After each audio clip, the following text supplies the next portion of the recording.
Okay. I'd like to thank everybody very much for coming. Thank you for coming to attend this event. And also, I'd like to thank the sponsors and partners of this event, Ecology, Comms Rebels, and the vendors and thought leaders across the internal communication space who have taken the time and the energy to invite people and promote the event. What this event amounts to is a joint effort to address our most current problem: budget, resources, and the permission that we need to make a difference in the organizations in which we operate. And so, what we're going to address during the session is really what it's going to take to be able to cause some breakthroughs around unlocking the budget you need to make a difference. The big question that I often get when I'm bringing up the subject of business cases is what the business case is about. And to a certain extent, they ask, is this all about math? And to a certain extent, it is all about math. It's about putting some numbers together that actually make some sense to leaders that you're engaging with. However, the good news is that it's not difficult math. The only math you need to know is addition, subtraction, and percentages. All you need to know is how to add, subtract, and calculate the percentage. If you can do that, you know all the math you need to create a credible business case that gets you into the conversation with leaders. So, what's in a business case? A business case, people have this idea that business cases are these big, heavy, elaborate documents with lots of numbers and square roots and, you know, graphs and stuff like that. There is no need to address these in this way. All you need in a business case is the value of your intervention minus the cost of your intervention. That's going to be your business case. And so, what we're going to look at today is how to come up with credible calculations for what's in a business case. So, looking at these calculations, the most important calculation you need to make at the beginning is the cost of action. The cost of action accounts to some very, very basic things. The first thing you need to factor in is your time. How many hours times the cost of your salary plus whatever it costs to keep you employed in the country in which you're based. So it might be your base salary plus your, any social costs, whatever. Usually your HR will have an exam, you'll be able to calculate this. And when you're looking at the average cost for your business, you should be able to get an average or at least estimate an average cost for every employee's time in the business. So you look at how much your time costs, the number of hours times the cost. You look at how much your team time is going to cost. If you have a team that's supporting you, or if you have any additional support staff you can rely on. Then the most important calculation is around employee time. How many hours of employee time is it going to take for somebody to engage in the intervention that you're proposing? Whether it's reading a 1 minute intranet article, or playing a game, or watching a video, or attending a 2 day management conference. You take the number of employees times the number of hours times the average cost per employee hour. Then you add expenses, travel, catering, stuff like that. And then once you've done that, then you add in the vendor costs. So a lot of times when I've seen, and in fact, I've been guilty of doing this myself on occasion, I've proposed the cost of intervention as the cost of the software or the cost of the logistics of an event, and did not factor in the employee time, the employee expenses, my time, and the team expenses. The general reaction I get is being told, go back and calculate what it really costs. Well, this is going to be what it really cost. Are there any questions out there? Does this um, basic calculation make sense to everybody in the room here? Anybody have a question? Aaron, I see a question. And I see one from Jason. Excellent. We're going to get some dialogue today. Yes, I'll be sharing the slides after the event. Shan, thank you for saying that it's clear.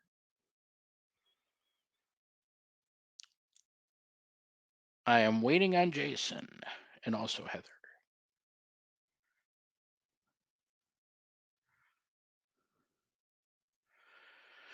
Will the averages be too high or too low, or do we need to adjust things? Bearing in mind, we're going to talk about how to present this to leaders in a bit.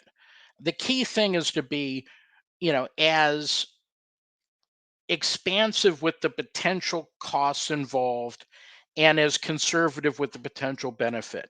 And you'll see why when we look at the equation from end to end. But the key thing is, you know, even at low ball estimates or high ball estimates, the relative cost of our interventions compared to the impact that we have is actually pennies compared to millions. And really, that's the reason why I gathered you here today, was to be able for you to understand that what we're talking about in terms of the budgets that we need, when we factor in the impact that we have and can quantify it, will put a lot of our budget and resource conversations to rest. So once again, your time, hours times cost, team time, hours times average cost, employee time, employee hours times average cost, expenses, then your vendor costs. That's your total cost of action.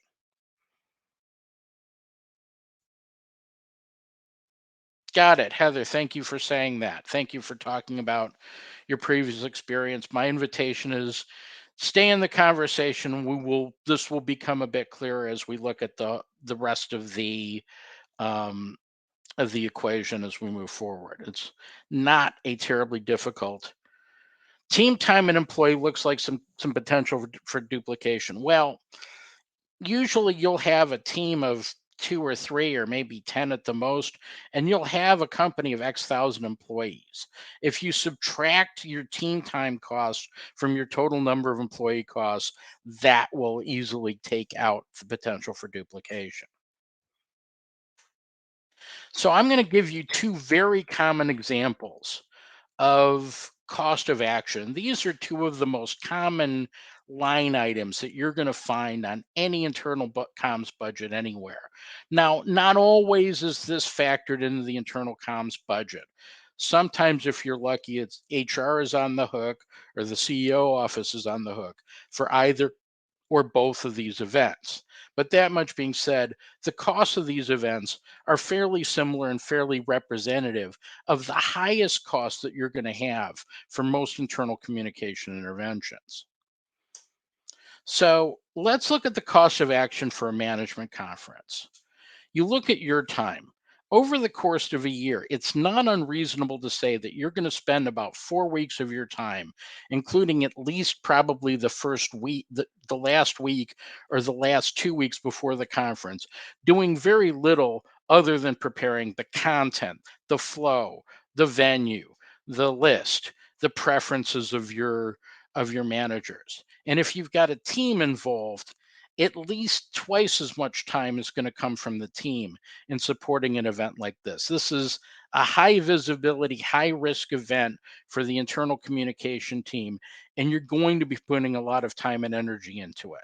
So factor in at a reasonably conservative $100 an hour average total cost of your employment and that of your team at 75, you're looking at about $40,000 of just your time, staff time involved to run a management conference. But that's not the whole cost. Far from it. If you're going to take 100 managers out of the business for 2 days, and that means basically a 1 day conference and a half day for travel time for each manager, on average, bearing in mind some managers will have to travel farther and some might not have to travel at all, you're now looking at an additional 90,000 bucks for employee expenses and 160,000 bucks worth of employee time. Then even if you've got negligible vendor costs, you're doing it all in house, you're still going to need some AV. You might need a keynote speaker or at least a swag bag with a bunch of stuff that's going to be put into it. Figure at an absolute minimum 10,000 bucks. And you're looking at a $300,000 cost for a management conference when you factor all of these things in. And I would say that probably some people on this call can say that their own management conferences are at least this is just a fraction of what you're spending. But the main thing is to hold that $300,000 figure in the back of your mind as we go forward. Another big ticket intervention that we see in the world of internal communication is that of the employee survey. And the employee survey, yeah, sometimes HR picks it up, but when we pick it up, here's what it tends to look like in, say, a company of 10,000. You've got, say, 80 hours of your time, 2 weeks, involved in dealing with the vendor, dealing with the distribution, getting the emails and the follow-up emails correct, et cetera.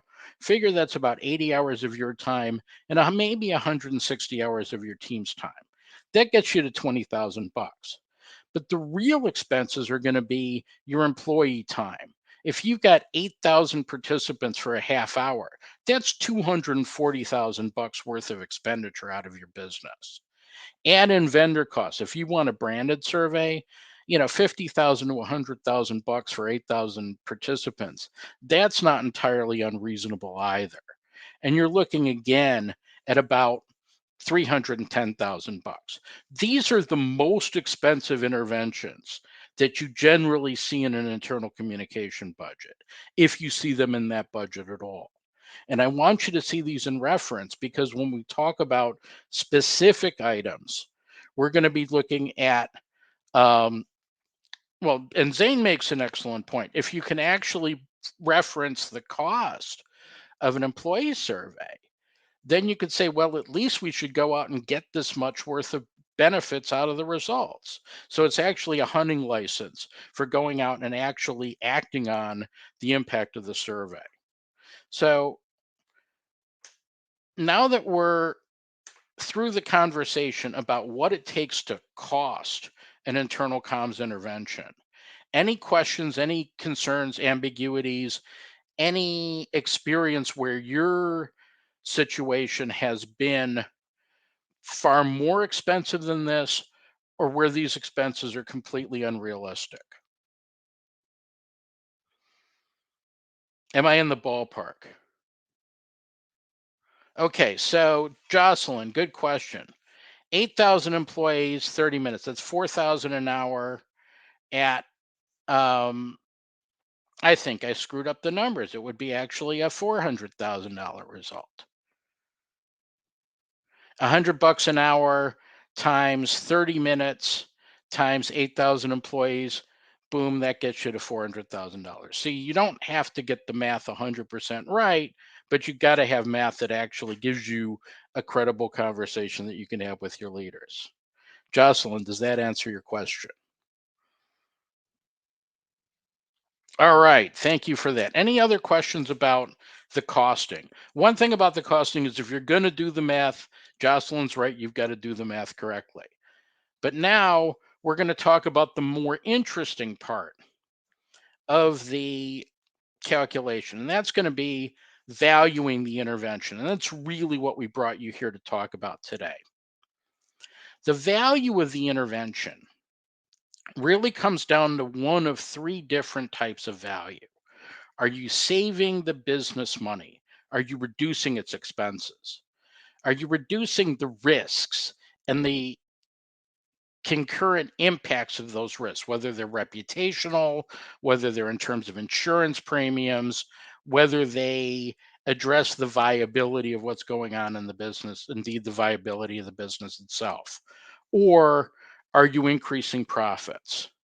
If you can quantify a number for any of these things, and that they're more than the cost of action or less than the cost of alternatives, it means that your intervention has a quantifiable value. So I'll repeat that again. The value of your intervention minus the cost of your action and less than the cost of other alternatives, the chief alternative being to do nothing, that gets you into the conversation about the value of your intervention. So I'll give you some examples of interventions that can actually produce savings. One is to attempt to reduce energy usage in the business, whether it's turning off lights, getting your trucks to stop idling, or reducing the energy involved in specific business processes. If you're able to do that, then you're going to be able to manage the value of those or measure the value of those energy costs. So if you start a campaign in February and you run it through March, you can look at the impact on energy costs in your business from the start of the campaign through the end of March and even beyond the end of March, and be able to attribute it to the communications that you've done. Reducing carbon intensive activities. That will help you A, hit your carbon targets faster, but B, you'll also be able to hit them more cheaply. If you're looking more strategically, reducing the misalignment between priorities and behaviors produces a cash value of reduced costs on unproductive activities and the higher speed of projects. So the completion of your deadlines could accelerate as a result of reduced misalignment between priorities and behaviors. And then one item that communications folks are continually being asked about at the moment is reducing in the noise in the business. Now, that's been positioned largely as a good thing, the right thing to do. But if you position it as something that will help you reduce the amount of actual time employees spend engaging with irrelevant information, you can actually put a cash value on reducing communication noise. Any questions on that? I see a question.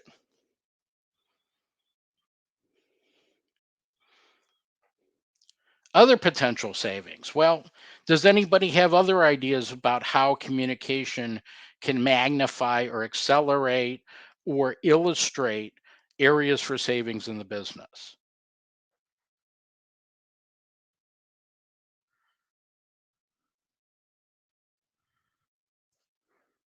I see some furious typing out there. How do you illustrate reduction of comms noise? That's a great question from Yvonne. Well, for example, you look at all employee emails or all employee newsletters generated by project management offices. You figure how much time does it take to read one of these? You can take that through a word count scanner in one of your word processing programs.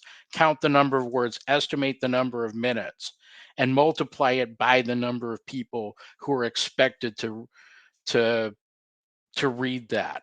That's a number of hours calculated against your average cost per hour, and boom, you've got an actual tangible cost figure from reducing a specific piece of noise. What if the cost is no one reads it, Michael? That's an excellent question. It's more, what's the risk if no one reads it? That's more of a risk piece. And then we're looking at, for example, a piece of technology that can address the resistance of people to reading critical information. So reducing comms noise is about reducing the irrelevant information that people do engage with. There's another case to make about increasing the engagement with relevant information, but that's more of a risk-based case. Um, Jocelyn, great question here. I'm planning for a new intranet. I'm going to ask employees to search for terms on our intranet to see how long it takes. Then I'm going to build a small mock-up of a new site and have them search again. The difference between times employees times day of the year, savings for the company. Boom, you've got your business case for a new intranet. Thanks for that question, Jocelyn. It's a great example. Employee turnover rates, cost per head recruitment. Meg has another question. Can't surveys uncover issues that might help reduce employee turnover? Yes, they can. I'm not saying you shouldn't do employee engagement surveys. Ideally, you should have some specific measurable objectives that those surveys address that can actually justify the cost and the time involved in those surveys. Any other questions about how to use savings interventions as business case justifications?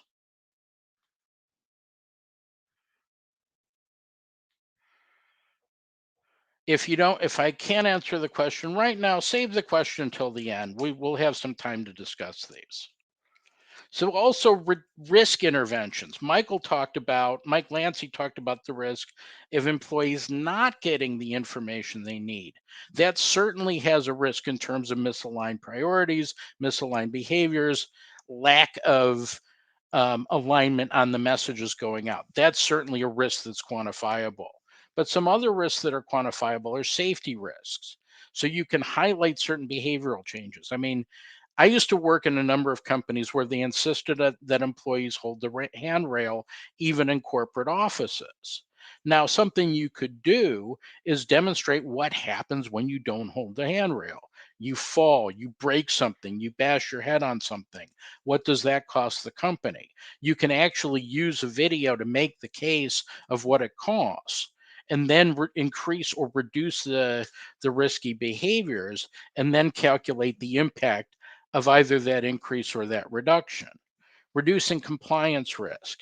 Compliance is an area that often has a lot of questions of internal communication because they see compliance behaviors as often being some of the more difficult behavior changes they want organizations to make. And the risk of non-compliance can be existential for the organization. So when you actually get better understanding of compliance requirements, you reduce the damage potential or even the risk that the organization is going to be subject to major legal action. And then another area, which is a wonderful area because it's um, a great area for internal communication measurement, and that is IT security risk. Because IT security breaches are among the most measurable activities that take place in an organization. And if you start a campaign to address specific breaches and specific problems, you'll be able to instantly measure the impact of those, which will then elaborate on to business cases, even for things that seem a bit less tangible.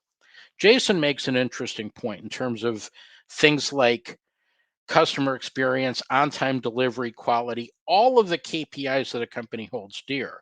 If you really understand what drives those KPIs, you can then look at how communication can impact those KPIs. And that's a great setup for the next subject, which I think is probably the most important thing we're going to talk about today, because we've already talked about how to calculate the cost of an intervention. We've also been able to talk about what could be saved, could be produced, or could be reduced in the organization. But the key element that's missing from a lot of these business cases that internal comms folks do put together is something that I call the solution factor. And that is the calculation or the estimate, yes, estimate of what improved internal communication can do to address the magnitude of the problem. So the solution factor is the answer to the question, how much of the problem can effective internal communication solve? Any questions about this? I'll illustrate it right now. So what you have is the size of a problem, the size of an opportunity. X million dollars. You multiply that by the solution factor, which is a number between 0 and 100%. And that's going to be the value of your intervention. So the size of the problem times the solution factor is the value of the intervention. And so a great example is that chronic safety problem that you have in, say, oil and gas production, some practice that produces ongoing problems. If you can address that practice, you can save the business $100 million, for instance. Then communication is a small part of this. But if you can adjust for 5% of this $100 million problem, that gives you a $5 million value of intervention.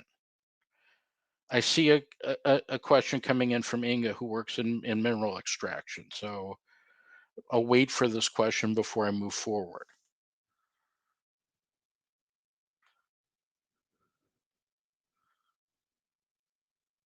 One second. Let's see what Inga has to say.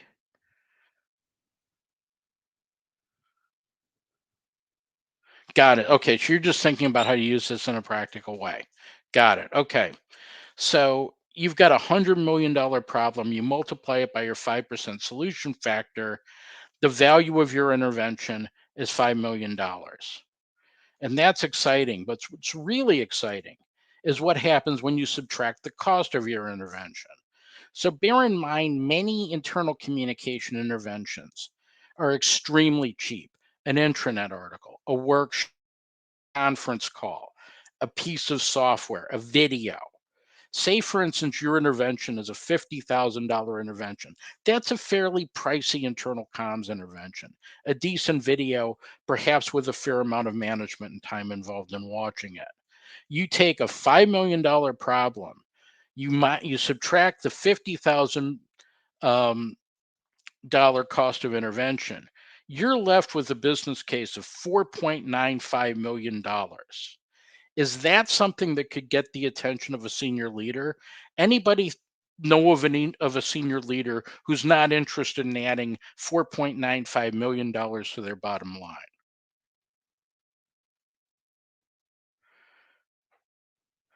Does anybody have is anybody skeptical out there?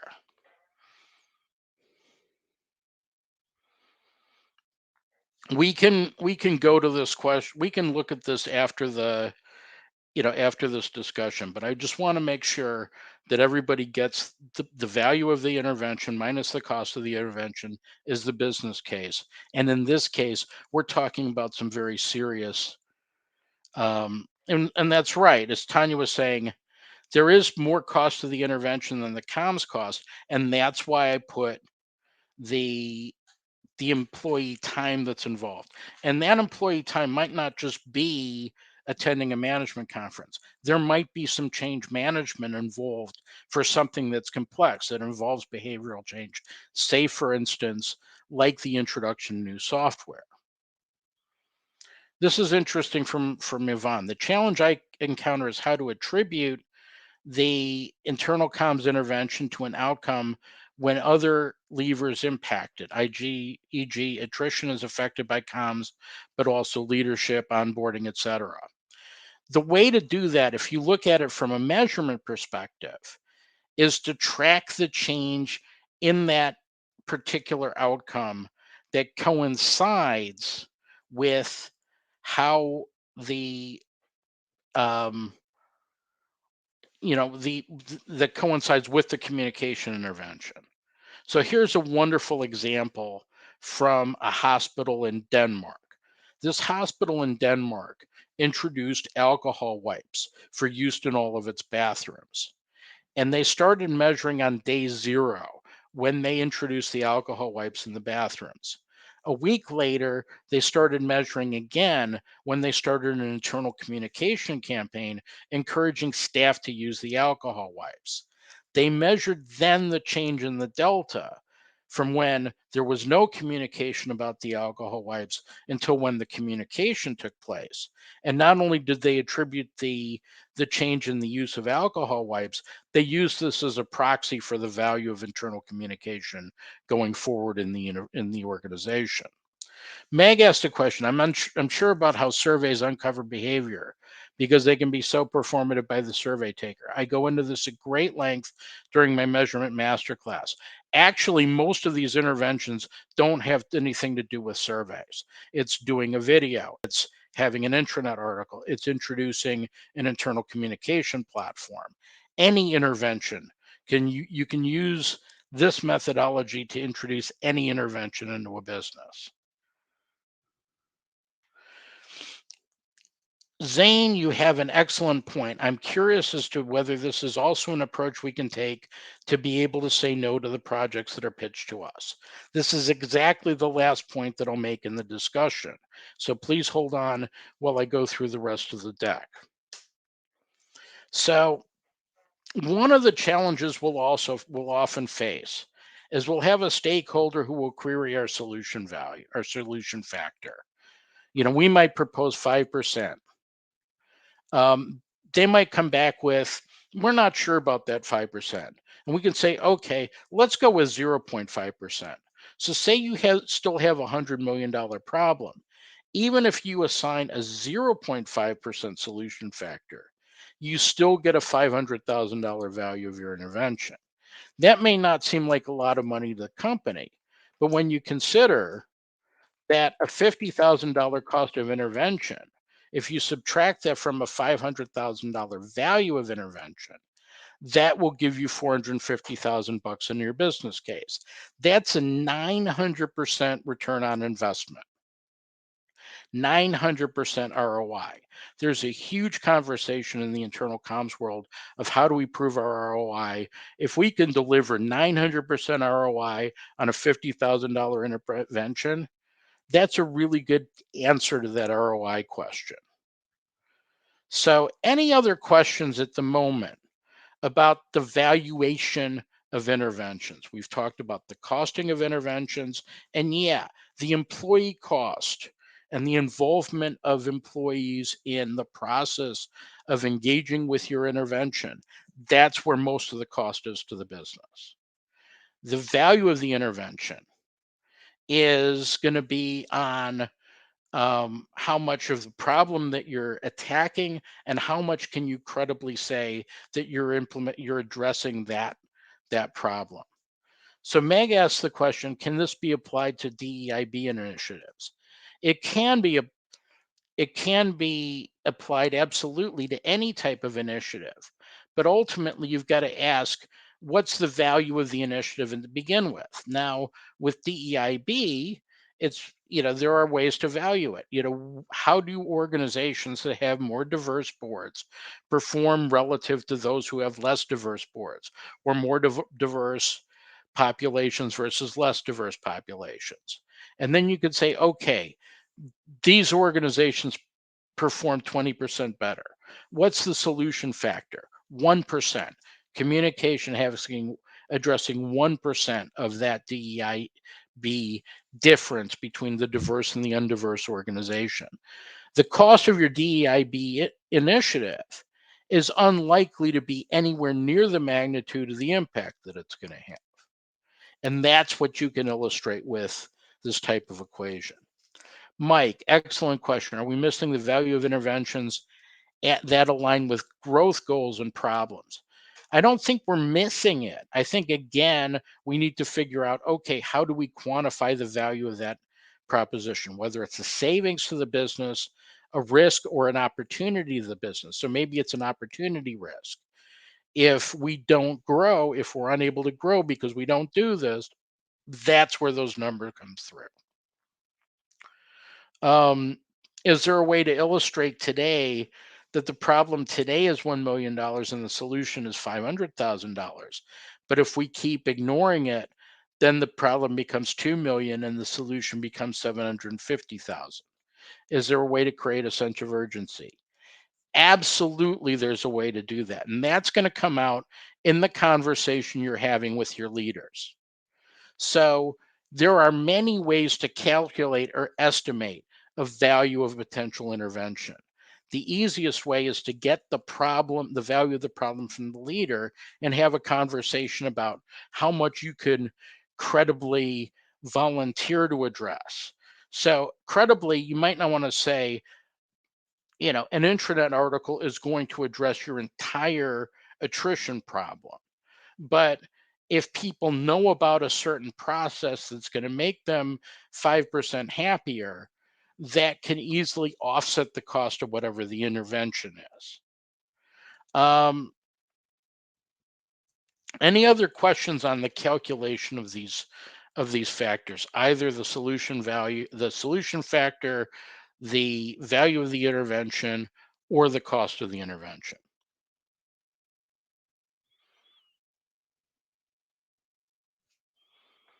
Seeing no further questions, I'm now going to share with you some keys to successful business cases.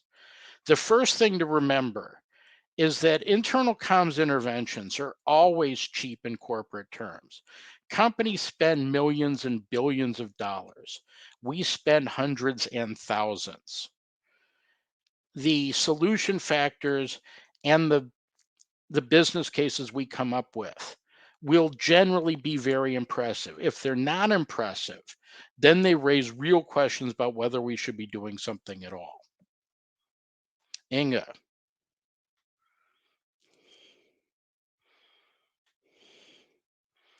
Well, they're easy to cut when Inga brings up the point. Yes, communication interventions are cheap, but they're also easy to cut. But on the other hand, if they're aligned with a measurable, substantial return on investment, they're going to be much less likely to be cut. And if they're going to be cut, you can prioritize what gets cut, or at least make the case for prioritization on that. Kristen, in response to Jason, she likes that approach, outlining the risk without being alarmist. It'll also illustrate that we've done our research. Yes, this is a very important secondary objective of the business case approach, which is not only does it get us into the numbers conversation, it also demonstrates the seriousness with we're approaching business problems. That's an excellent point, Kristen. All right, next key. Do not underestimate employee time and added expenses.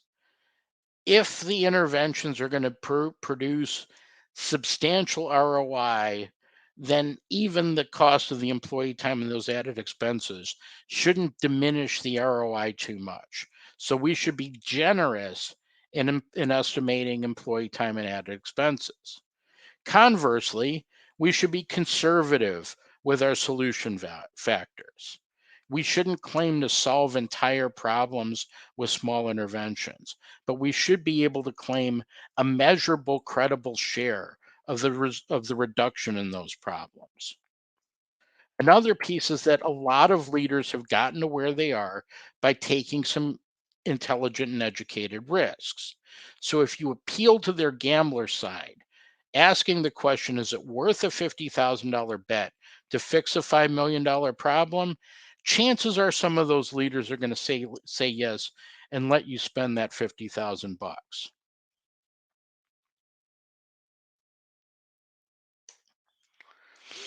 Conversely, if a leader is pushing back on this kind of an investment, you've got a license to push back on the leader and say, look, you've got a million, if $100 million problem. Are you willing to sit back on that $100 million problem because you don't want to spend 50,000 bucks? It's a legitimate question. It might be seen as impertinent by some folks, but it's the kind of question you need to ask to get into the game of how to actually get the resources you need to do the work that allows you to make a difference. An additional piece, and this ties back to Zane's question about the extent to which this can be used to give us the license to say no. Even if we start using this approach, we are unlikely to start getting unlimited budget for what we want until we produce a track record of consistently producing ROI for the business. So, this approach will allow us to just simply do the basics of having an Excel spreadsheet, listing out our line item interventions for the year, whether it's your employee survey, your management conference, getting your new piece of software, putting out an intranet, maintaining an intranet, doing a newsletter, processing newsletters for other players, and dealing with the impact of all of the unplanned communication that's coming out from other parts of your business, and dealing with the order taking that normally goes on. If you're able to rank the value of your interventions, rank the value of your business cases, then you can take your budget and assign that budget to the business cases that produce the most impact. That means you can have a case for cutting out those things that don't produce impact. So oftentimes when organizations put their internal comms budget together, they do it on the basis of workload or they do it on the basis of stakeholder pressure. This gives you an alternative approach that actually gets you to prioritize based on impact. So a few things to remember before we go into a full and open discussion here are: one, remembering that most business cases, and not just the internal comms when we're building, are based on estimates. We are competing with world champion estimators in the business, finance, operations, sales, marketing. Everything that they throw into their budgets is based on estimates. They may talk like they've got a crystal ball, but their crystal ball is no better than yours. Second, do not be intimidated by the fancy math used by other functions. You can learn more about some of the calculations that are used. For example, net present value, being able to calculate the value today of an investment 5 years from now. For instance, this is something that you learn in business school, but you don't need that level of mathematical detail to be able to justify the value of the interventions you're proposing. And when all else fails, remember this dictum: more fiction was written in Excel than written in Word. I'm going to open up with a couple of questions that are in the question slot here. Is this method comparable to a cost benefit analysis? Well, it is comparable to a cost benefits analysis. Essentially, what we're talking about is the cost of the intervention versus the benefit of the intervention. So, yes, this is a very basic cost benefit analysis. Are you asked to prove the ROI after the campaign? How do you map attribution? This is something that I go into more detail into in my measurement masterclass, but the simple answer is you track the change that takes place after you start the communication campaign. So if there's a problem in the organization, chances are that problem's been taking place for a while. So you can, to the extent that the problem is measurable, the change in that problem is also going to be measurable based on what that problem does after the communication intervention. I'll now go back to the chat. As Meg was laughing, more fiction was written in Excel than in Word. And you know what? There's been a lot of fiction written in Word. Trust me, there's been at least as much written in Excel. Any other questions or discussion?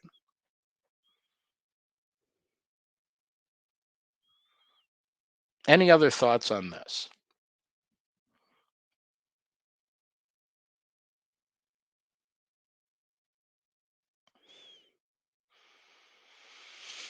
I'll give you a few minutes for this to percolate. I think there is some discussion popping up. Thanks for the compliments. I'm interested in more comments at the moment, comments and questions.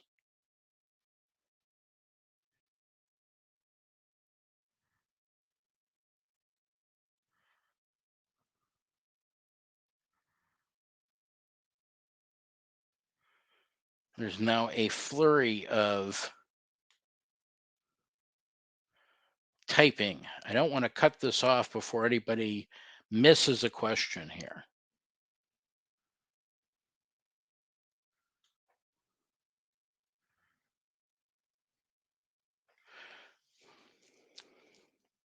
All right, Jason, excellent comment. A 30% ROI is usually what gets a project green lighted, and anything above 50% is a no brainer. Kate, is there more science about assigning a solution value? Yes, there is. And that science usually comes from having a pilot. I mean, there's no arbitrary science that says that internal communication will make a specific impact on a specific problem. But what you could do is find a place where a ring fence place where that problem exists. So, say for instance, you're in a police organization, take a station or take a jurisdiction, address the problem locally, find out what the impact is, and then you can make the case for rolling the problem out more thoroughly in the organization. Carrie, excellent question. You've offered a great webinar with excellent information. What are you hoping that employees will do, that the participants will do as we head back to the workplace? I think there's two things. One, start using it. Two, start talking this up in the conversation that's taking place in the industry. And three, when you have successes, share your successes with the rest of the industry. Um, Percentages are based on lean. That's what's used by most companies. That's good to know. Any other questions?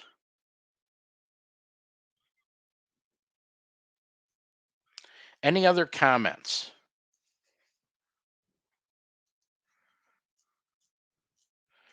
So Abby brings up an interesting question.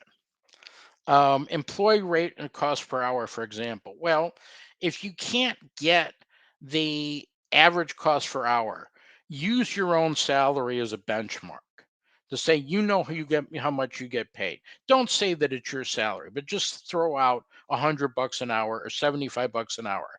Most of the time, they'll say that's way high or way low. Um, I'll introduce the I'll introduce the courses that I'm offering in a second, because I also offer a couple of other courses that allow this approach to come to life in organizations. The first is a measurement masterclass, and the second is an internal influence masterclass, where you can actually find the people in your organization who are driving the conversations. And that's actually something that could dramatically reduce the noise in your organizations. Great comment from Jason. There's always Glassdoor. When in doubt about salary figures, always go to Glassdoor, because you can rely that Glassdoor's results are based on people who don't have anything to lose by sharing their information.